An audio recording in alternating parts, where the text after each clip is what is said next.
ta volonté. Toi seul est Dieu, bien avant tous les temps, assis sur le trône. Oui, toi seul est Dieu, dans les bons et dans les mauvais temps, assis sur le trône. Oui, toi seul, car toi seul est Dieu, bien avant tous les temps, assis sur le trône. Oui, toi seul est Dieu, dans les bons et dans les mauvais temps, assis sur le trône. Oui, toi seul est Dieu. Tu es le seul Dieu, ton pouvoir ne va jamais tenir. Tu es le seul Dieu, ta louange ne va jamais finir. Tu es le seul Dieu, toi seul est digne de nos offrandes. Tu es Dieu et c'est ta volonté, car toi seul est Dieu, bien avant tous les temps, assis sur le trône. Oui, toi seul est Dieu, dans les bons et dans les mauvais temps, assis sur le trône. Oui, toi seul est Dieu, car toi seul est Dieu, bien avant tous les temps, assis sur le trône. Oui, toi seul est Dieu, dans les bons et dans les mauvais temps, assis sur le trône. Oui, toi seul est Dieu.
Assis sur le trône, oui, toi seul est Dieu. Incomparable, incomparable, incomparable, inébranlable, inébranlable, à l'infini, oui, c'est bien toi, incomparable, incomparable, inébranlable, à l'infini, oui, c'est bien toi,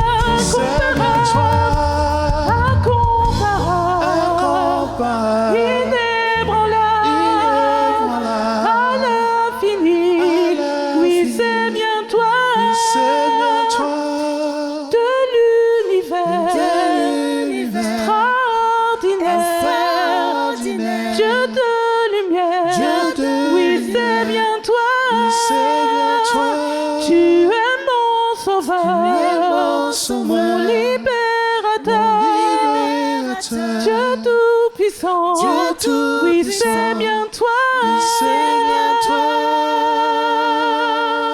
Alléluia, Alléluia, car toi seul est Dieu, bien avant tous les temps, assis sur le trône.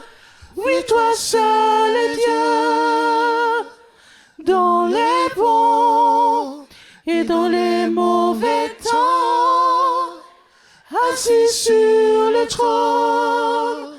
Oui, toi seul est Dieu, incomparable, inébranlable,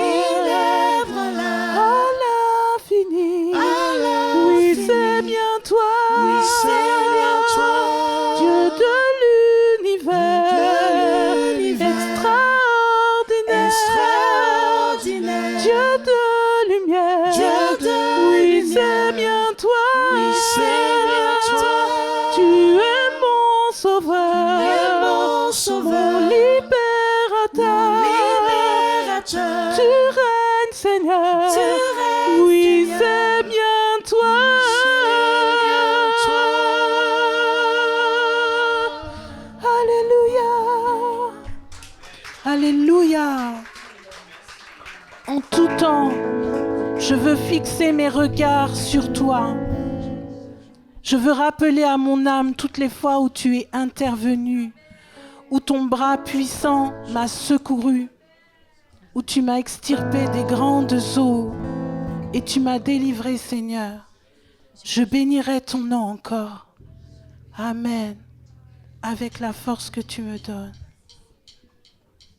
Gloire à toi. De tout mon cœur, je veux louer ton nom. De toute ma force, de toute ma pensée, Seigneur. Et rappeler à mon âme que tu es celui qui me bénit. Alléluia. Je bénirai l'Éternel pour tous ses offerts. Sa louange sera toujours dans ma bouche. Je bénirai l'Éternel. Je bénirai l'Éternel pour tous ses offerts. Sa louange sera toujours dans ma bouche. Je bénirai l'Éternel. Encore, je bénirai l'Éternel.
Je bénirai l'Éternel pour tous ses offerts. Sa louange sera toujours dans ma bouche. Par ta grâce, je bénirai l'Éternel. Je bénirai l'Éternel de tout mon cœur pour tous ses offerts. Sa louange sera toujours dans ma bouche. Je bénirai l'Éternel. Oh mon âme, oh bénis le Dieu d'amour. Bénis le Dieu d'amour. Oh mon âme bénis, oh mon âme bénis l'Éternel. Parce qu'il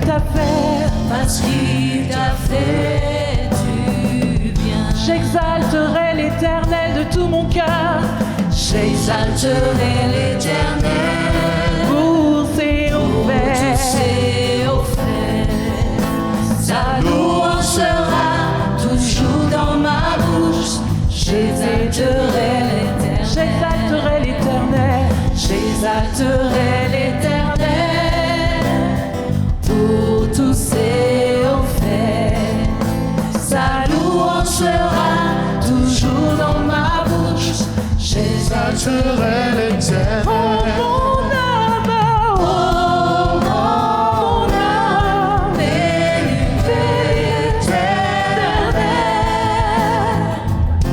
Bénis le Dieu d'amour. Oh mon âme, bénis. Oh mon âme, éternel. Parce qu'il t'a fait. Parce qu'il t'a fait. Proclame-le. Parce qu'il t'a fait du bien. Parce qu'il t'a fait Alléluia. du bien. Parce qu'il t'a fait du bien. Parce qu'il t'a fait Mon âme, réjouis-toi en le Seigneur. Parce qu'il t'a fait du bien. Alléluia. Jésus t'a fait du bien. Parce qu'il t'a fait du bien. Tu es le conquérant, moi, Seigneur. Alléluia. Tu m'as fait du bien. Oh, oh, oh, oh, oh, oh, oh. Parce qu'il t'a fait du. Jésus t'a fait du bien. Jésus t'a fait du bien. Oh, oh, oh. Jésus t'a fait du bien. Oh, oh, oh.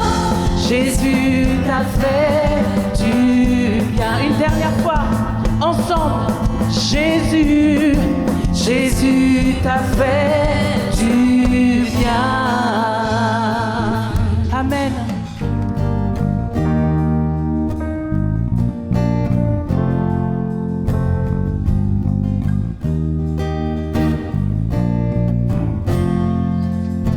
Je viens vers toi dans le secret, en ta présence, je veux rester.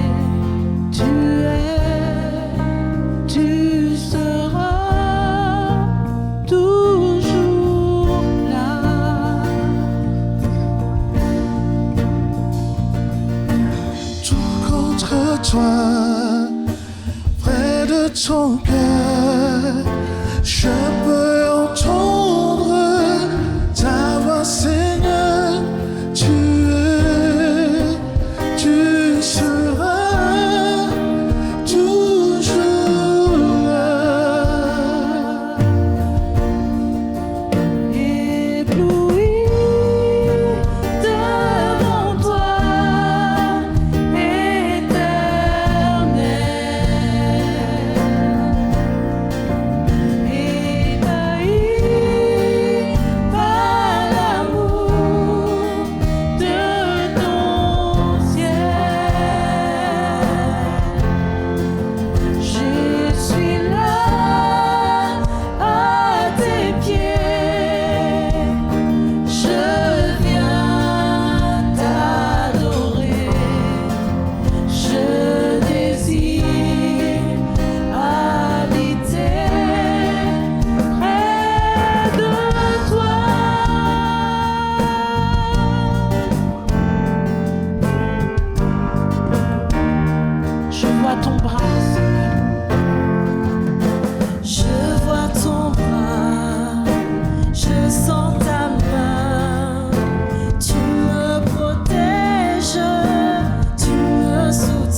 matin, celui qui me révèle les choses cachées, celui qui parle à mon cœur, celui qui est Seigneur des Seigneurs, Roi des Rois. Alléluia. Tu éclaires mon chemin, Seigneur. Alléluia.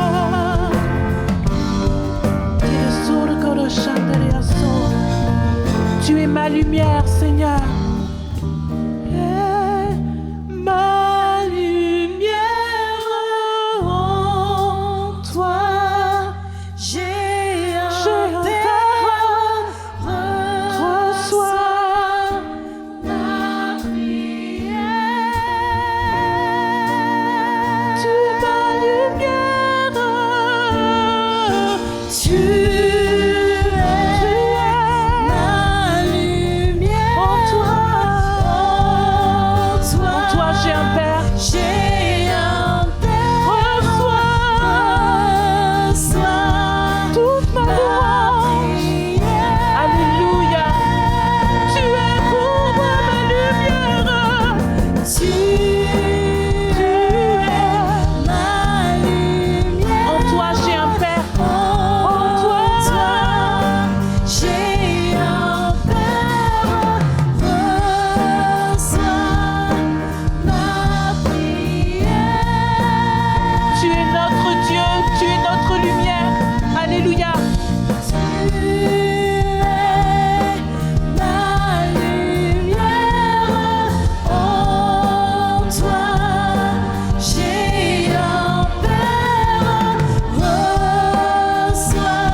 Je désire habiter près de toi. Tu es ma lumière, tu es ma lumière. Tu es ma lumière en toi. J'ai un Père, reçois ma prière.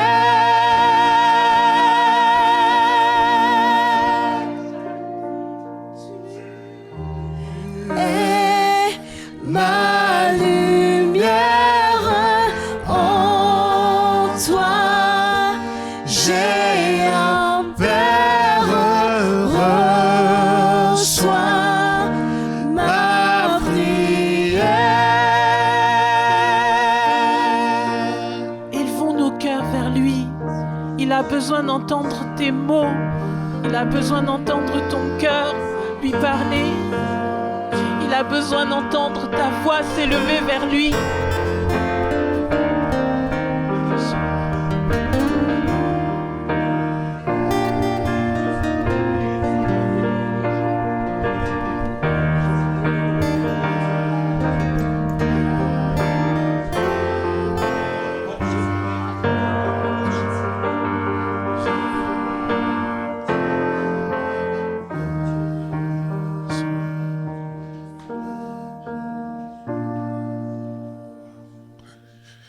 Alléluia.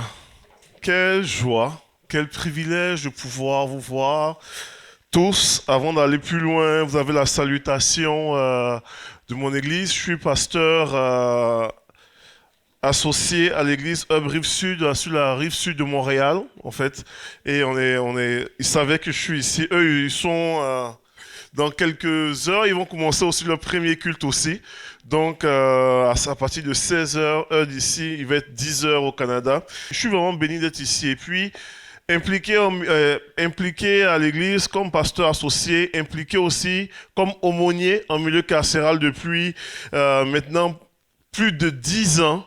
Et ce qui est particulier, c'est que en 10 ans, tu peux voir un peu les fruits, un petit peu du ministère, quand tu t'impliques en milieu carcéral. Et tu peux voir des détenus qui sortent. Et il y a 2 semaines de cela, on recevait dans mon église un de mes ex-détenus et qui avait passé 18 ans en prison.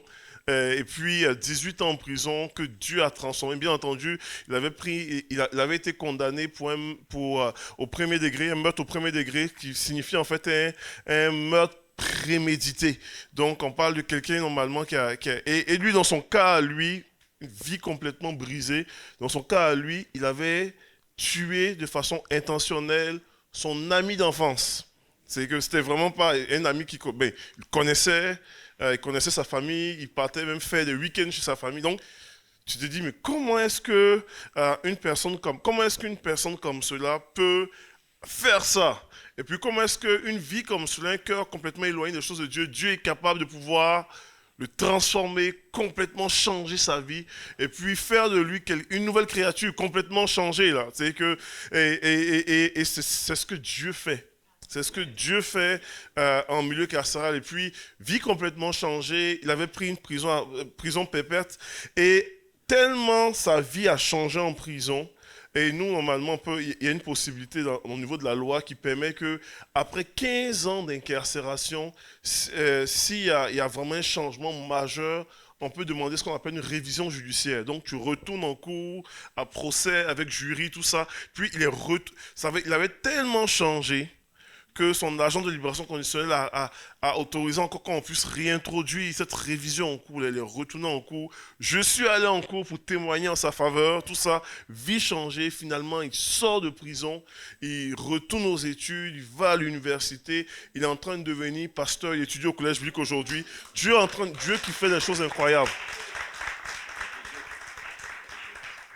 C'est tellement incroyable. Donc nous, quand on recevait quelqu'un qui avait été bouleversé. Et il y a des choses comme ça que Dieu fait en prison.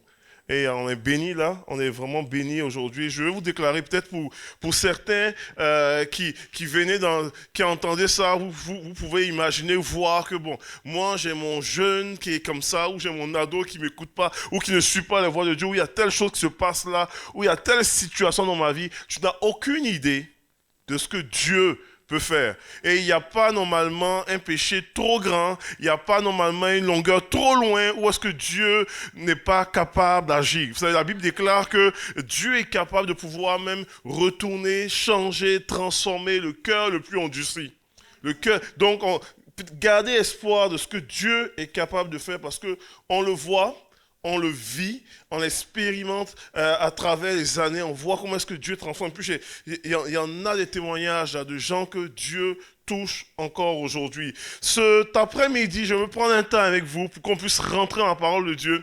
Et si je donnais un titre à mon message cet après-midi, je voulais parler du Dieu d'Abraham, vers les traces du Dieu, sur les traces du Dieu d'Abraham. Je crois réellement que Dieu se révèle de façon particulière dans la vie d'Abraham. Et lorsqu'on parle, j'aime dire que la vie chrétienne est une question de grâce et de foi. La Bible en fait dit que nous sommes sauvés par grâce, par le moyen de la foi en Jésus. Donc c'est une question de grâce et de foi. Et lorsqu'on parle de foi, j'aime prendre l'exemple d'un modèle de foi en la personne d'Abraham. En fait, Abraham est reconnu comme étant le père de la foi. Et la Bible, normalement, parle de cet homme-là comme étant le père de la foi, un homme que Dieu a choisi, que Dieu a interpellé. Et quand on regarde à travers sa vie, en fait, on voit la manifestation de Dieu. Dieu qui se révèle d'une façon particulière à travers la vie d'Abraham. Et aujourd'hui, j'aimerais qu'on puisse regarder comment est-ce que Dieu se révèle à travers la vie d'Abraham. Comment est-ce que Dieu se manifeste à travers la vie d'Abraham. Comment est-ce que la vie d'Abraham, Dieu se manifeste de façon tellement concrète pour que nous puissions aujourd'hui le vivre et l'appliquer dans nos vies à nous. Si vous avez vos Bibles, on va regarder dans Genèse chapitre 12. On va lire normalement le passage en question. Genèse chapitre 12, verset 1. Où est-ce que Dieu parle pour la première fois à Abraham, et puis Dieu, normalement, ça commence comme si en disant, le Seigneur dit à Abraham, va-t'en de ton pays, du lieu de tes origines, et de la maison de ton père, vers le pays que je te montrerai. Je ferai de toi une grande nation, je te bénirai, je rendrai ton nom grand, et tu seras une source de bénédiction. C'est Dieu s'adresse à Abraham, et Abraham n'a encore rien fait. Abraham se trouve normalement dans un lieu en question où est-ce que Dieu l'appelle, et puis on peut voir vraiment qu'il y a plusieurs leçons, plusieurs éléments intéressants dans lesquels Dieu veut se révéler à Abraham et veut se manifester afin que nous puissions le connaître comme étant le Dieu d'Abraham. Et aujourd'hui, j'aimerais juste toucher 3 grands éléments. Il y a plusieurs éléments qu'on peut voir dans la vie d'Abraham, mais 3 grands éléments de la façon dont Dieu se révèle. Et dans les points que je vais apporter, je vais amener l'idée du Dieu d'Abraham qui se révèle dans l'appel à quitter ton charran, du Dieu d'Abraham qui se révèle dans la bénédiction non méritée, alors qu'Abraham n'a encore rien fait. Dieu annonce déjà qu'il va le bénir. Et du Dieu d'Abraham qui se révèle dans un chemin de découverte et d'impact. Donc c'est facile à retenir pour les jeunes, là ça fait ABC.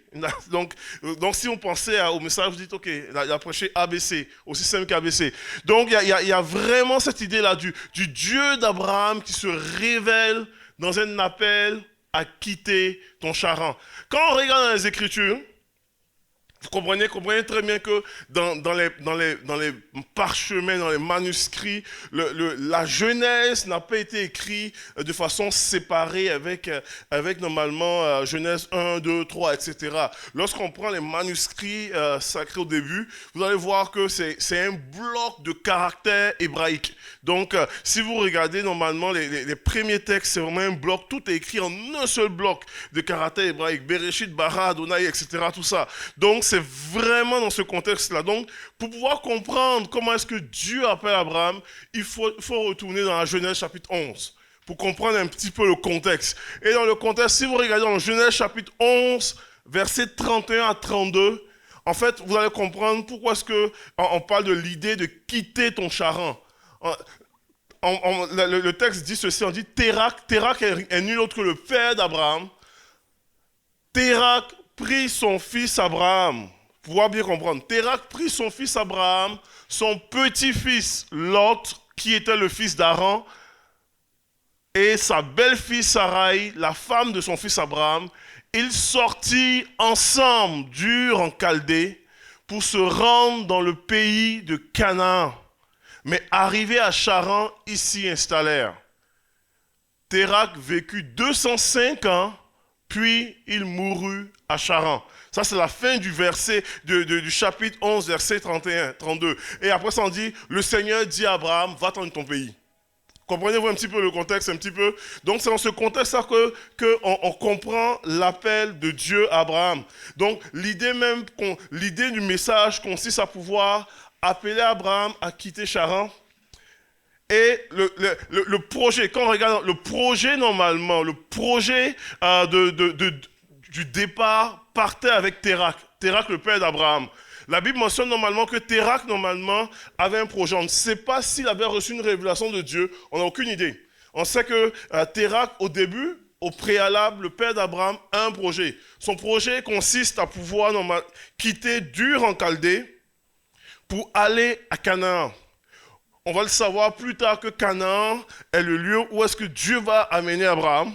On va savoir plus tard que Canaan est le lieu que Dieu va donner à Moïse, à Josué, tout ça, comme terre promise. On va savoir plus tard que Canaan est le lieu dont Dieu dit, c'est le lieu où coule le lait et le miel. Comprenez-vous un petit peu?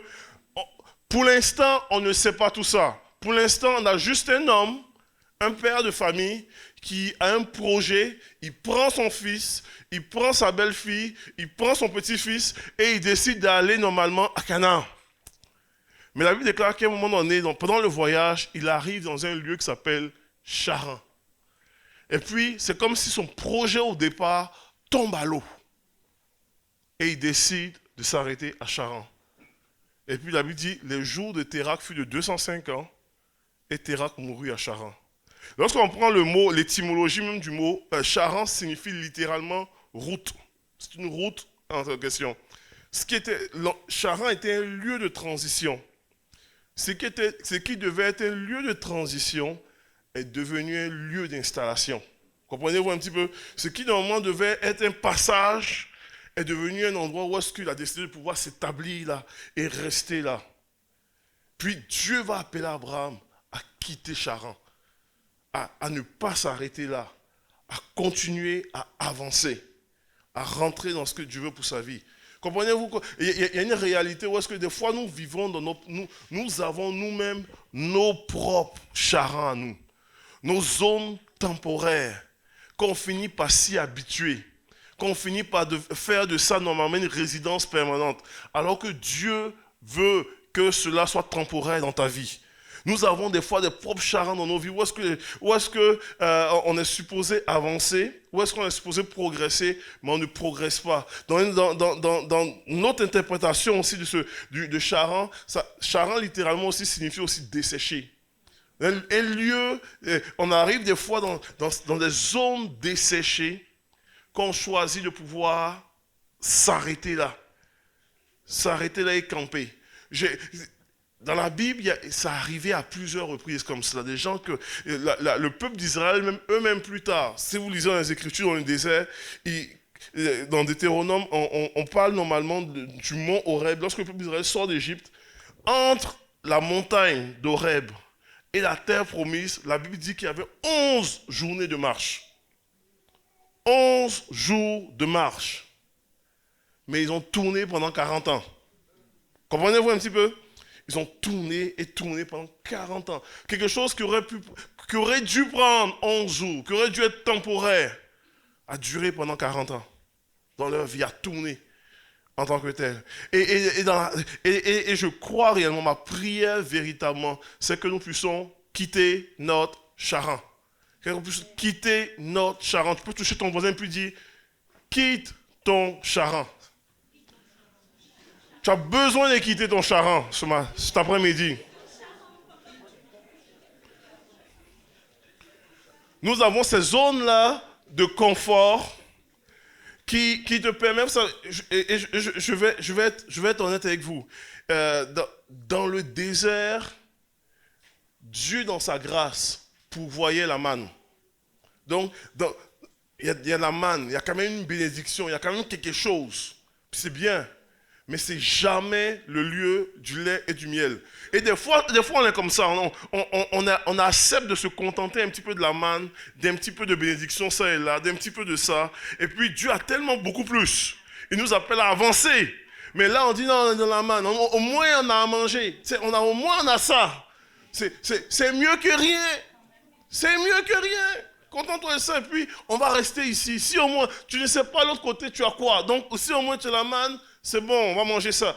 Dieu t'appelle à bouger, à quitter, à avancer. Quitte Charan et avance. Avance dans ce que Dieu veut pour toi. Avance dans la destinée de Dieu pour toi. Avance dans le plan de Dieu pour toi. Sois prêt à pouvoir sortir de cette zone-là, peut-être de confort, sans savoir ce qui t'attend devant, mais faire confiance à Dieu, que Dieu t'amène plus loin. Comprenez-moi un petit peu. Dans les Écritures, Jésus, la Bible parle normalement des apôtres. Jésus choisit ses apôtres. Sur les 12 apôtres, 11 personnes venaient de la Galilée. Donc, c'était des Galiléens. La majorité du ministère de Jésus s'est passé en Galilée. Comprenez-vous un peu? Donc, autour du lac Galilée. Si vous partez en Israël, je vous dis, c'est pas maintenant, plus tard, vous allez voir que quand vous faites le lac, vous allez au lac de Galilée, c'est super intéressant parce que vous voyez la ville de Capernaum, Nazareth, vous pouvez voir là où est-ce qu'il a tenu normalement son discours sur la montagne. C'est impressionnant toutes ces choses-là. Mais tout s'est passé autour du lac, donc en tant que tel. Mais quand Jésus donne l'ordre à ses apôtres, en disant normalement, attendez la puissance du Saint-Esprit, il dit, vous serez mes témoins. Et puis il dit, vous serez mes témoins à Jérusalem, en Judée, qui est la région environnante de Jérusalem, en Samarie. D'un point de vue logique, d'un point de vue géographique, la prochaine destination aurait voulu être la Galilée. Jérusalem, Judée, Samarie, la Galilée. Mais Jésus ne va pas là. Il dit Jérusalem, Judée, Samarie et jusqu'aux extrémités de la terre. Parce que Galilée était le charran des apôtres. Leur coin de confort, leur coin où ça allait bien. La preuve, quand Jésus est crucifié, eux tous, ils fuient en Galilée. C'est l'endroit de repos. C'est l'endroit où au moins on est safe ici, on connaît ce coin. Mais Jésus dit non. Là, je vous appelle à sortir de Charan. Vous allez être maintenant aux extrémités de la terre. Je vous amène plus loin. Un impact plus loin en tant que tel. Donc, il y a cette dimension-là aujourd'hui, je le crois de tout mon cœur. Je le crois pour l'église Phila. Je le crois, je l'ai dit sur le premier culte de cette réunion, puis je le répète, je le crois que c'est prophétique. Phila, Dieu t'appelle à sortir de Charan. Dieu t'appelle à sortir de Charan, à rentrer dans ce que Dieu veut pour toi, à sortir de cette zone-là et de pouvoir rentrer, à quitter. Il t'appelle à quitter, c'est l'heure de quitter. Il est temps de quitter Charan. Et il est temps d'avancer dans ce que Dieu veut pour toi, véritablement, dans le nom de Jésus. Il y a cette dimension où est-ce que Dieu se révèle dans l'appel à quitter Charan. Mais il y a une dimension où est-ce que Dieu se révèle aussi dans cette bénédiction non méritée. Véritablement. Et dans les Écritures, Dieu se révèle à Abraham, et puis il annonce à Abraham, il révèle une partie de sa nature. Il dit à Abraham, je te bénirai. Il dit, je rendrai ton nom grand. Tu seras une source de bénédiction. Et quand Dieu déclare ça d'Abraham, Abraham n'a rien fait pour mériter une telle déclaration.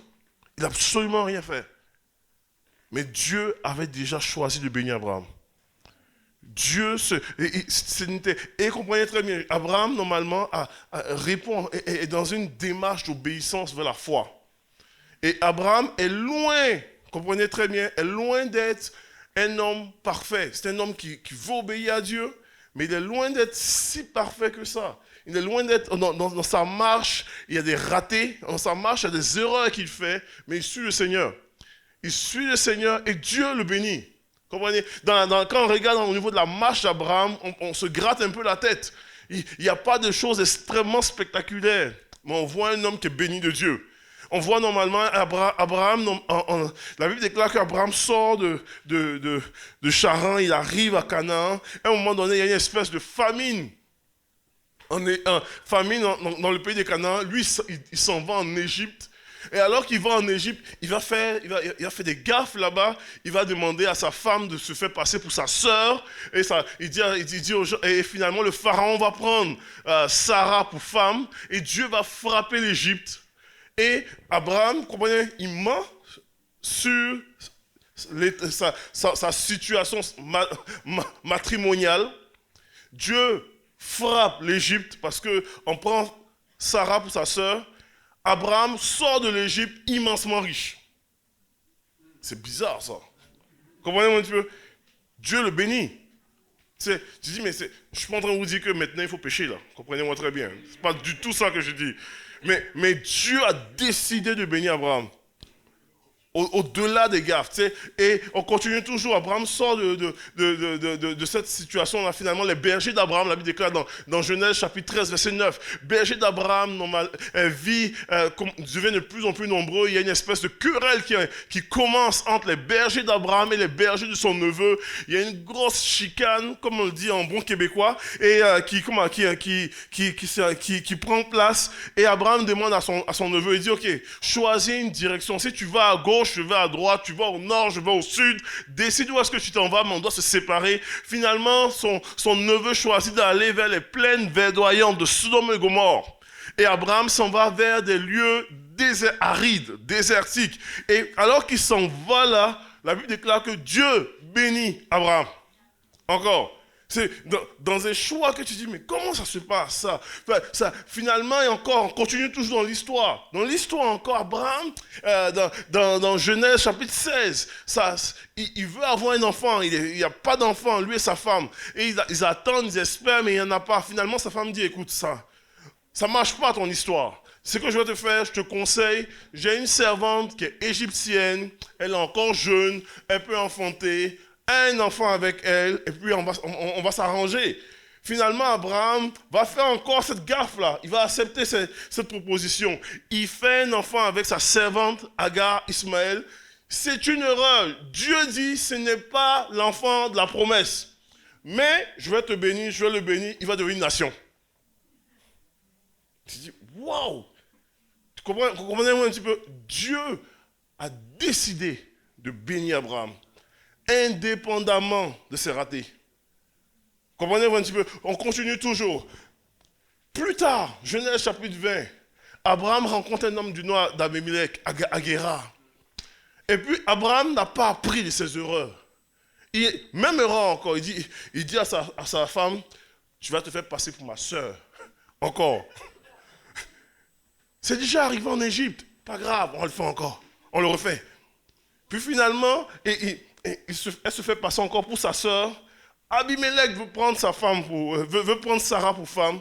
Puis Dieu va avertir Abimelech pour dire, si tu le fais, tu mourras. Puis Abimelech dit, mais moi je suis honnête. Il dit, c'est lui qui m'a dit que c'était sa sœur. Es-tu prêt à faire mourir un juste pour la faute de quelqu'un? Dieu dit, c'est pour ça que je t'ai dit, pour ne pas que tu puisses la prendre pour femme. C'est exactement ça. Et Dieu dit à Abimelech, mais demande à Abraham de prier pour toi. Puis la Bible mentionne que Abimelech redonne Sarah, sa femme, à Abraham. Il lui fait des dons.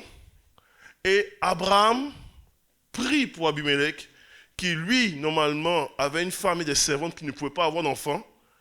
Et ils ont enfanté. Le paradoxe, c'est que Abraham lui-même n'avait pas d'enfant. Qui a prié pour que les autres aient des enfants? Puis Dieu a répondu à la prière. Dieu a choisi de bénir Abraham indépendamment de ce qu'il faisait, en réponse à sa foi. Donc il a eu des ratés, il a eu des mauvais coups. Dieu a dit, je te bénirai. Puis Dieu a béni. Je suis pas en train de dire de faire ce qu'Abraham a fait. Tous ces exemples-là révèlent la nature de notre Dieu. Un Dieu qui te bénit. Tu n'as rien à faire pour mériter la bénédiction de Dieu. Tu es déjà béni. Dieu t'a déjà béni. C'est que Dieu a choisi, il a décidé de lui-même, de par son nom, de par sa grâce. Par exemple, on dit la vie est une vie de grâce. Il a décidé de par sa grâce de te bénir. Et lui te bénit en tant que tel. Ton obéissance à Dieu est une réponse à son amour. Parce que lui, il a choisi de te bénir. Peut-être tu es venu aujourd'hui, cet après-midi, puis dans ta tête à toi, tu es convaincu qu'il faut que je jeûne plus, il faut que je prie plus, il faut que je sois un TTS, très très spirituel. Il faut que je parle plus en langue pour que je puisse mériter une certaine onction, une certaine faveur de Dieu. Il n'y a rien de ce que tu vas faire. Tu vas multiplier des jeûnes sur jeûnes, multiplier tes 40 jours sur devenir un moine s'il faut. Il n'y a rien que tu vas faire qui va mériter la bénédiction de Dieu sur ta vie. Rien. C'est Dieu qui a choisi de te bénir. Je t'encourage à prier, jeûner, tout ça, mais en réponse à son amour. pas pour marchander une bénédiction. Il n'y a rien que tu feras pour le bénir. Mais de répondre à Dieu en réponse à son amour. Parce que je t'aime, je marche comme ça. Et c'est ça qui fait la différence. Parce que Dieu a déjà décidé de te bénir. La bénédiction d'Abraham coule sur nous au travers de Christ. Elle coule déjà. Donc, la même déclaration que Dieu a déclarée sur Abraham, aujourd'hui, en 2023, elle est sur vous. Elle est sur toi, elle est sur moi. Il a dit, je te bénirai et tu seras une source de bénédiction. Donc, tu es béni. Tu peux regarder ton voisin et dire, je suis béni. Tu es béni. Tu es béni. Et commence à marcher dans cette mentalité, dans cette façon de voir, à croire et à accepter que, hey, je suis béni. Je suis béni, je suis béni. Quand tu comprends ça, ça change ta perspective de vie, ta façon de faire, ta façon de voir. Les événements même malheureux, tu les vois de façon autrement. Tu dis, c'est une occasion pour Dieu de pouvoir éclater davantage sa bénédiction. C'est une grâce pour Dieu. Quand tu es dans cet état d'esprit-là, tu marches et tu n'as pas peur. Tu marches et tu déclares comme l'apôtre Paul, si Dieu est pour nous, qui sera contre nous? Je suis béni. Vous savez, je me rappelle, quand je commençais comme aumônier, il y a 10 ans de cela, je commençais, puis au début, je commençais comme aumônier protestant. Donc, on m'a appris au début comme étant aumônier protestant. Et puis moi, ça me convenait très bien. Je commençais comme aumônier protestant. Et en 1 mois et demi, je suis passé d'aumônier protestant comme aumônier responsable de l'aumônerie. En 1 mois et demi. 6 semaines. Puis, il y avait des gens beaucoup plus expérimentés que moi. J'étais surpris. Faveur de Dieu. Juste la bénédiction de Dieu. Donc, quand Dieu te bénit, tu avances. Le Seigneur t'accompagne. Le Seigneur marche avec toi, avec grâce. Et puis, fais confiance à Dieu dans toutes les circonstances, bonnes comme moins bonnes. Parce que tu es béni. Et c'est ce qu'Abraham faisait. Abraham était béni dans la famine à Canaan. Il était béni en Égypte. Il était béni en sortie d'Égypte. Il était béni dans sa marche. Il marchait avec la conviction d'être une personne bénie. Parce que Dieu l'a dit, je te bénirai. Et ça ne dépend pas de ce que toi tu peux faire.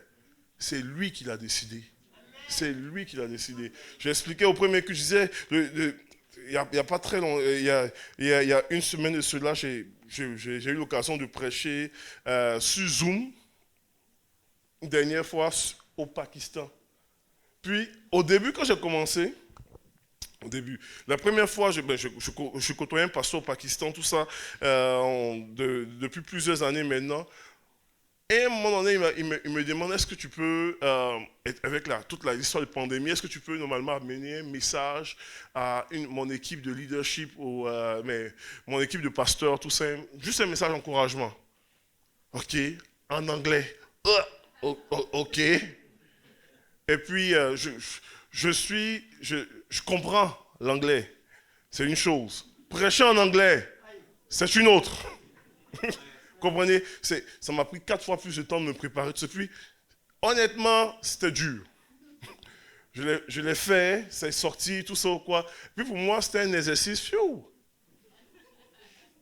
Il me réinvite une 2e fois. Il dit, est-ce que tu peux apporter encore? Puis là, je dis, ah mais là, c'est... Puis là, tu te demandes, mais pourquoi il me semble qu'il y en a des gens qui peuvent prêcher mieux que moi en anglais. Puis il y en a ça peut être encore plus intéressant avec d'autres contextes, tout ça. Et la dernière fois qu'il m'a demandé, je dis, ok. Et sincèrement, dans mon standard à moi, c'était un fiasco. J'ai prêché, je trouvais que c'était cabot. C'était moyen, c'était pas fluide. Et puis, au niveau de la connexion, c'était pas toujours ça. C'est le traducteur, c'était difficile. Je trouvais ça difficile. Puis j'ai fini ça. Puis là, je dis, c'est une expérience complètement à mettre aux oubliettes. Ça fait partie des ratés de la vie. Il me rappelle. Il me dit, écoute, ça a très bien été. Il dit, il y avait des gens qui étaient là. Et puis, il dit, il y a 59 personnes qui ont accepté Jésus. On a prié pour t'as prié pour les malades, là, il y a eu des guérisons à l'intérieur de tout ça. Puis, il dit, là, j'ai une autre demande à te demander. Il dit, c'est quand même c'est un peu plus engageant de ta part, mais est-ce que tu considérais venir au Pakistan nous visiter? Je dis, quoi? Mais là, je dis, attends, non. Je dis, mais pourquoi? Et puis là, je lui posais la question, je dis, mais pourquoi moi? Je ne parle même pas bien anglais. Tu sais, puis là, j'en avais des raisons pour dire.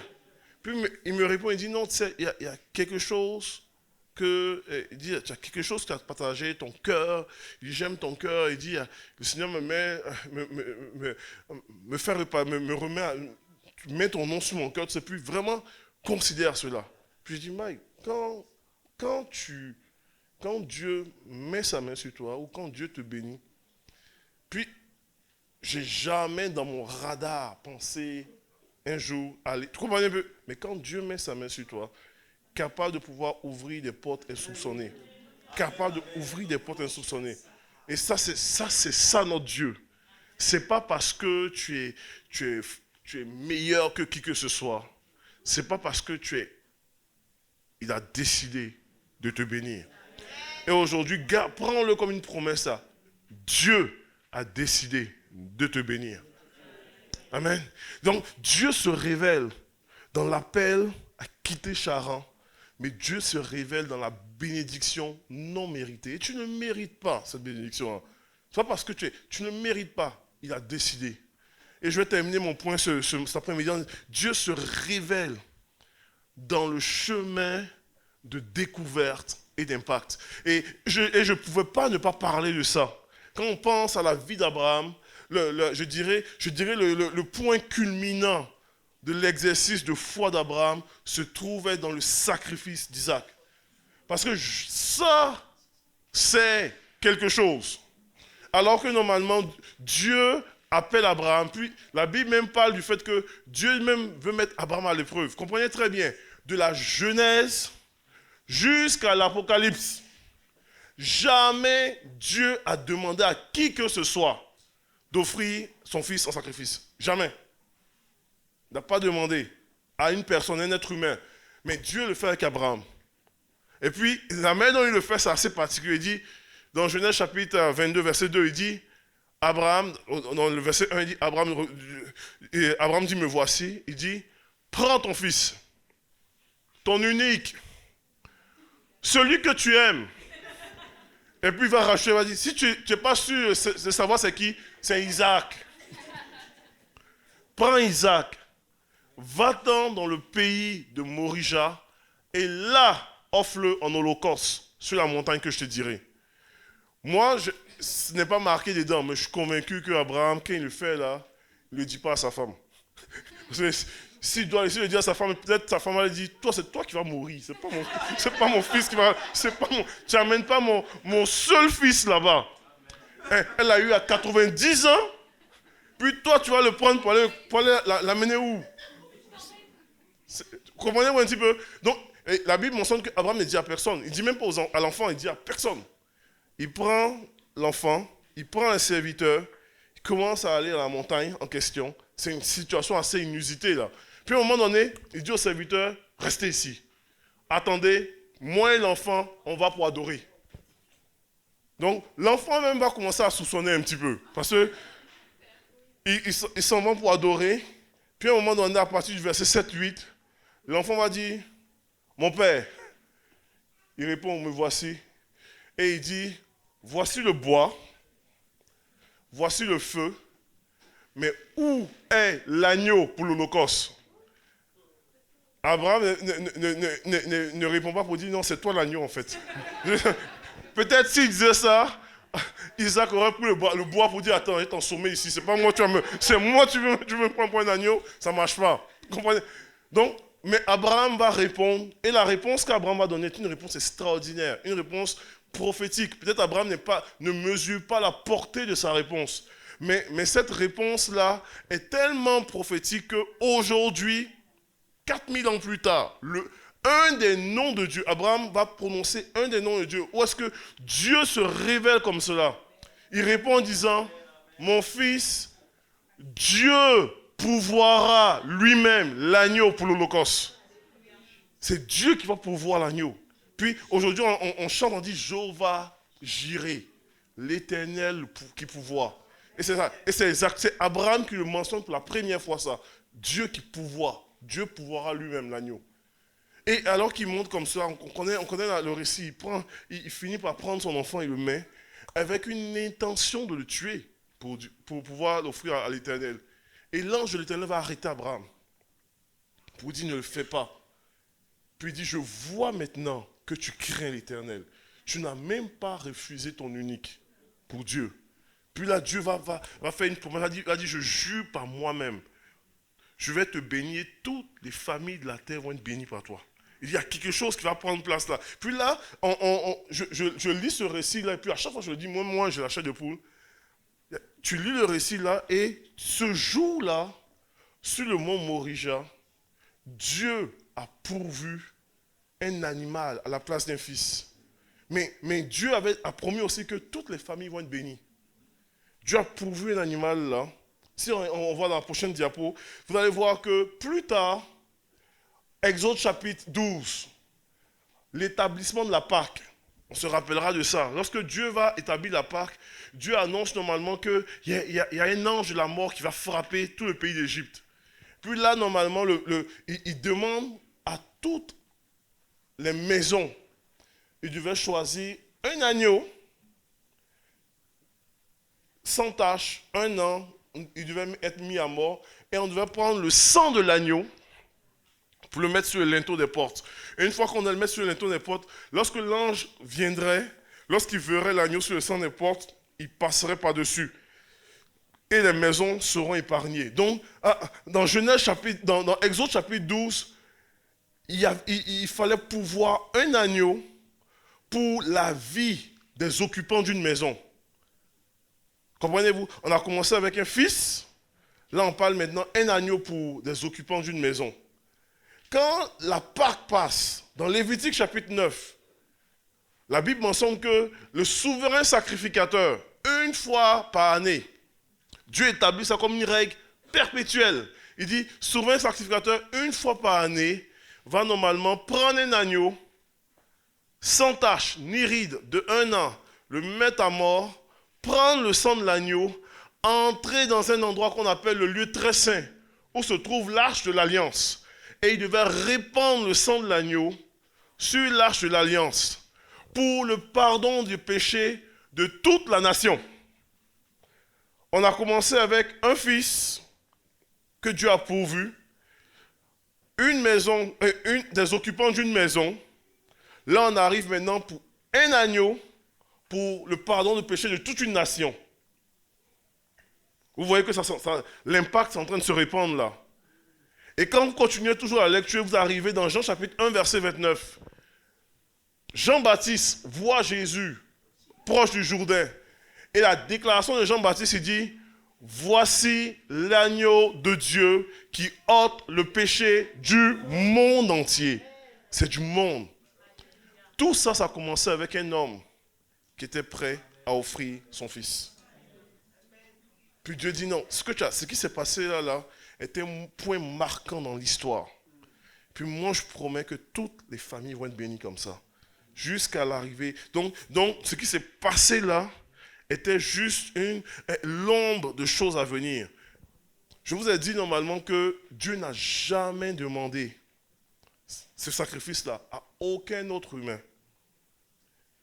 Dans l'histoire, de la Genèse à l'Apocalypse, excepté lui-même Dieu, qui lui a donné son propre fils en sacrifice.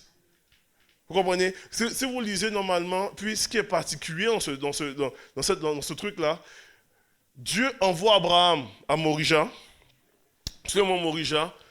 On ne sait pas trop Morija c'est quoi.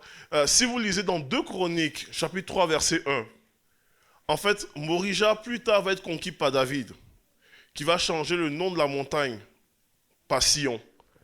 Et la Bible déclare ceci dans 2 Chroniques, chapitre 3, verset 1. On a une information par rapport à cela.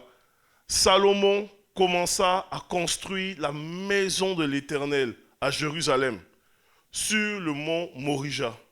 En fait, la ville de Jérusalem était bâtie sur le mont Morija. Le temple de Jérusalem était bâti sur le mont Morija. Mais ce qu'on sait aussi, c'est que Jésus est mort à Jérusalem, sur le même mont Morija que Abraham a voulu sacrifier Isaac. Donc, quand normalement Dieu amène Abraham 2000 ans en arrière sur le mont Morija, il était juste en train d'annoncer qu'il vient un temps où moi-même, j'amènerai mon propre fils sur cette même montagne afin de mourir pour le salut de l'humanité. L'agneau de Dieu qui sauve le péché du monde. Vous comprenez un petit peu? Il était juste en train d'annoncer ça. Il annonçait ça. Juste en train. Donc, Dieu se révèle d'une façon particulière. Et Dieu nous appelle comme cela, comme Abraham, à rentrer dans ce chemin-là de découverte d'une des facettes de Dieu. Pour Abraham, ce fut le Dieu qui se pourvoit lui-même, qui pourvoit lui-même l'agneau pour l'Holocauste. Mais Dieu t'appelle aussi à le découvrir comme ça, à le découvrir sur d'autres facettes, dans ta vie à toi. Et Abraham n'avait aucune idée que ce qui prenait place là, aurait eu un impact des milliers d'années plus tard. Et jusqu'aujourd'hui, nous prêchons en faisant référence à cela. Et je crois réellement que dans ta vie, Dieu trace un chemin de découverte de lui et d'impact pour ta société, d'impact pour ta génération, d'impact pour le monde, d'impact pour là où est-ce qu'il t'a planté. Dieu trace un chemin de découverte de lui, mais d'impact dans ta société aussi dans le nom de Jésus. Et je le crois de tout mon cœur. De tout mon cœur. Et Dieu se révèle dans un appel à quitter, dans une bénédiction non méritée, mais dans un chemin de découverte et d'impact. J'aimerais inviter les musiciens à venir en avant. J'aimerais terminer mon message avec ceci. Alors que tu viens cet après-midi, tu es venu cet après-midi dans ce culte-là, tu es appelé à répondre. Appelé à répondre à un appel aujourd'hui. Un appel à quitter. Peut-être aujourd'hui, le Seigneur parle à ton cœur. Il y a un écho qui résonne dans ton cœur. Dans cet appel à quitter ton charran. Peut-être ton charran a été une vieille mentalité. Peut-être ton charran a été un passé douloureux, difficile à pouvoir passer au travers. Peut-être ton charran a été un confort alors que Dieu t'appelle à pouvoir entrer vers quelque chose d'inconnu. Puis là, il y a un stress face à l'inconnu. Cet après-midi, il y a un appel à quitter. Il y a un appel à réaliser que tu es béni. Que Dieu te bénit, indépendamment de ce que tu fais ou ne fais pas. Dieu a choisi de te bénir. Et il t'appelle à répondre en obéissance de foi. Peut-être tu es venu ce matin, puis cet après-midi, tu te rends compte qu'il y a un chemin que Dieu veut tracer dans ta vie. Il veut se révéler dans ta vie comme jamais auparavant. Jamais auparavant. Et je veux vraiment faire un appel relativement simple cet après-midi, alors qu'on approche vers la fin de cette réunion. Je veux t'appeler à juste arrêter devant Dieu. Pas devant un homme, pas devant un groupe musical, mais arrêter à repasser les paroles dans ton cœur. Un peu comme Marie le faisait, mais à repasser les paroles dans ton cœur. Et à dire au Seigneur, qu'est-ce que je dois quitter? Qu'est-ce que tu m'appelles à quitter aujourd'hui? Qu'est-ce que tu m'appelles? Qu'est-ce que ton esprit met le doigt dessus? Ou est-ce que tu m'appelles à pouvoir quitter pour avancer? Trop longtemps, tu as tourné en rond. Trop longtemps, tu t'es juste contenté de la manne dans le désert. Trop longtemps, tu es resté à Charan. C'est l'heure de sortir de Charan. C'est l'heure de sortir de Charan. C'est l'heure de te lever et de sortir de Charan. Et Dieu t'appelle ce matin à quitter. Il t'appelle à pouvoir expérimenter sa grâce comme jamais auparavant. Il t'appelle à expérimenter sa bénédiction comme jamais auparavant. Il t'appelle à pouvoir avoir une perspective fraîche et nouvelle de sa bénédiction sur ta vie, indépendamment de tes capacités et tes mérites.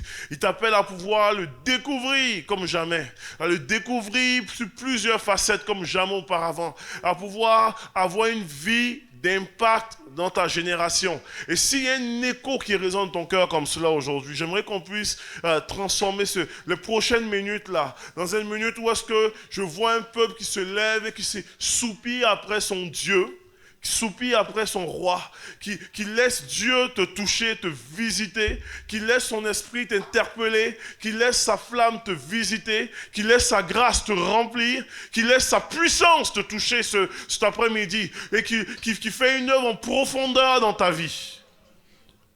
Fais une œuvre en profondeur dans ta vie. Une œuvre en profondeur dans ta vie. Si tu as le désir de t'avancer ce matin, je vais t'inviter à pouvoir t'avancer, à sortir. Ça va être simple cet après-midi, mais en même temps, je crois en la puissance de Dieu qui veut toucher ce matin. Je crois que l'Esprit de Dieu est en train de se mouvoir au milieu de nous. Il y a une onction pour cet après-midi. Il y a une grâce de Dieu pour vous aujourd'hui. Il y a une grâce de Dieu pour vous. Ouais. Et le Seigneur veut vous toucher d'une façon particulière, veut vous visiter. Et on va laisser son esprit se mouvoir. On va laisser sa grâce nous interpeller, sa puissance nous toucher, dans le nom de Jésus. Dans le nom de Jésus.